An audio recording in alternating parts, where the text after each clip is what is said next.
در نبی پر یہ عمر بیتے وہ مجھ پہ لطف دوام ایسا. سبحان اللہ. مٹھی ہو گئی ذرا محبت سے کہہ دے سبحان اللہ.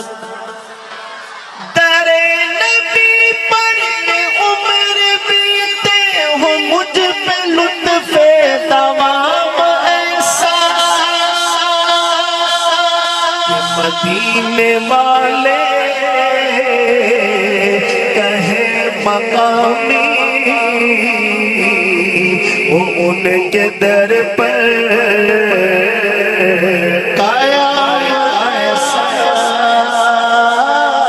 مدینے والے کہے مقامی ہو ان کے در پر قیام ایسا جو غمزدوں کو گلے لگا لے پوروں کو چھپا لے ہے دوسرا کون اس جہاں میں سوائے خیر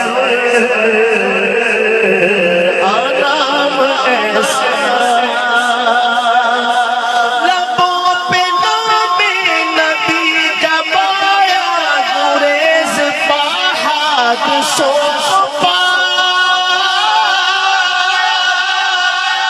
لبوں پہ نام نبی جب آیا گریز پہاڑ سوکھ پا. جو ٹال دیتا ہے مشکلوں کو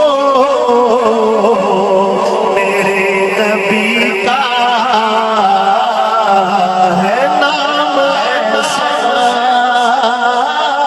جو ٹال دیتا ہے مشکلوں کو میرے نبی کا ہے نام ایسا. مجھے کو دیکھو وہ بے طلب ہی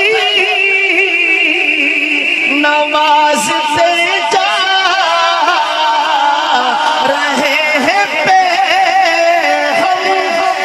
میرا کوئی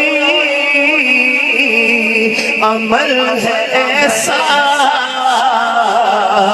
نہ میرا کوئی ہے کام ایسا. بلال سبحان اللہ. کیا یہ نام اس شان کا نہیں ہے کہ یہ دیوانے کے کان کے پردے سے ٹکرائے اور دیوانہ جھوم اٹھے؟ کس کا نام آیا؟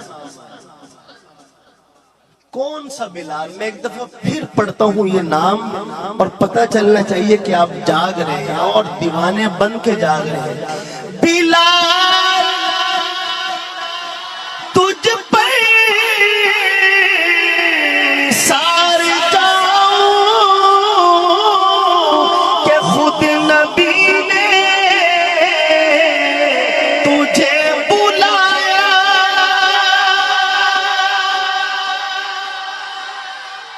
مدینہ منورہ میں ہمارے آقا کا انتقال ہوا تو بلال نے پہلی اذان پڑھی.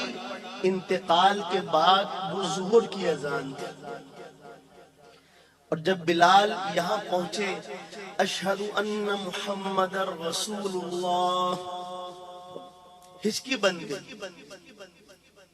چونکہ پہلے جب یہ جملہ پڑھتے تھے تو سرکار کا رخ انور آنکھوں کے سامنے ہوتا تھا. وہ اقبال کے شعر ہیں، وہ آب زر سے لکھنے کے قابل ہیں۔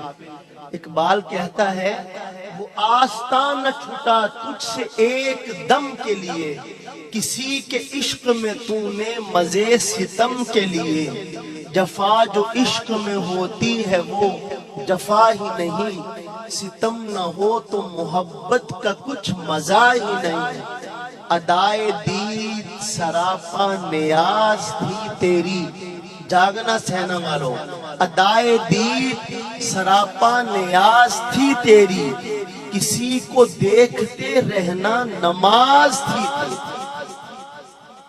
کس کو دیکھتے تھے بلال؟ تو بلال نے شہادہ محمد رسول اللہ کہا، ہچکی بن گئی، اذان پورا کرنا مشکل ہو گیا، واپس تشریف لائے اور کہا مدینہ والوں آج کے بعد بلال اذان نہیں پڑھے گا۔ پھر جدائی، اور وہ بھی سرکار دو عالم کی، کیسے برداشت کی جائے؟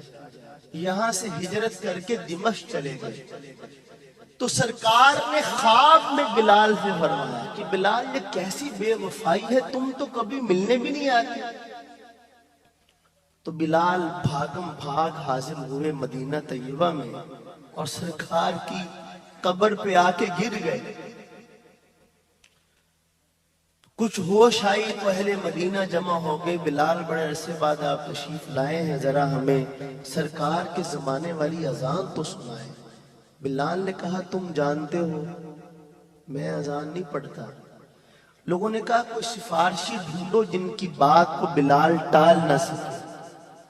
سفارشی ڈھونڈے گئے تو دو شہزادوں پہ جا کے نظریں ٹھہر گئیں، ایک کو حسن کہتے ہیں اور ایک کو، ان دونوں نے آ کے عرض کیا کہ چچا جان آپ بڑے عرصے بعد تشریف لائے ہیں، یہ اہل مدینہ بھی چاہتے ہیں، ہماری بھی خواہش ہے، آپ ہمیں اذان سنائیں سرکار کے زمانے والے۔ اب انکار کی گنجائش نہیں تھی۔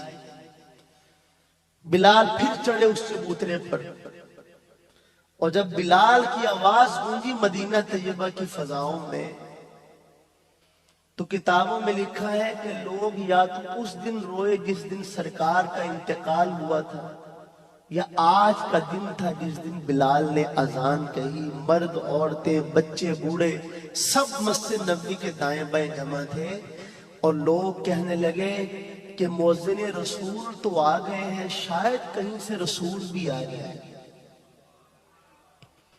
کوئی صحابہ کرام کو یقین ہی نہیں آتا تھا، جیسے آپ کا کوئی پیارا دنیا سے چلا جائے یقین آتا ہے کہ وہ چلا گیا، ایسے لگتا ہے ابھی دروازے سے اندر آ رہا ہے، ابھی یہ باہر چلا جائے گا، ابھی اس کا فون آئے گا، ابھی ایسے ہوگا۔ تو صحابہ جیسا عشق کس نے کیا ہوگا، اور وہ بھی سرکار دو عالم انتظار میں رہتے تھے۔ اس واقعے کی طرف اشارہ کیا شاعر نے، لیکن جو نوجوان بیٹھے ہیں وہ میرے ساتھ دوسرا مصرع مل کے پڑھیں گے تو شعر کا حق ادا ہوگا۔ کیا کہتا ہے شاعر؟ بلال تجھ پر سارے جاؤ کہ خود نبی نے تجھے بلایا، نصیب ہو نصیب ایسا غلام ہو تو غلام ایسا بوجھنی چاہیے، نصیب ہو تو نصیب ایسا غلام ہو تو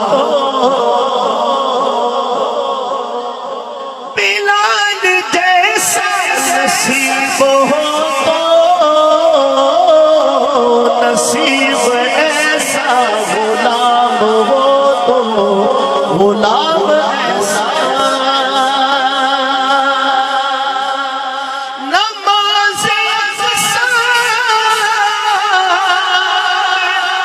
جب پڑھائی تو انبیاء سن یہ بولے نماز ہو تو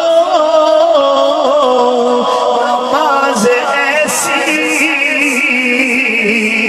امام ہو تو امام ایسا، مدینے والے کہے مقامی، وہ ان کے در پر قیام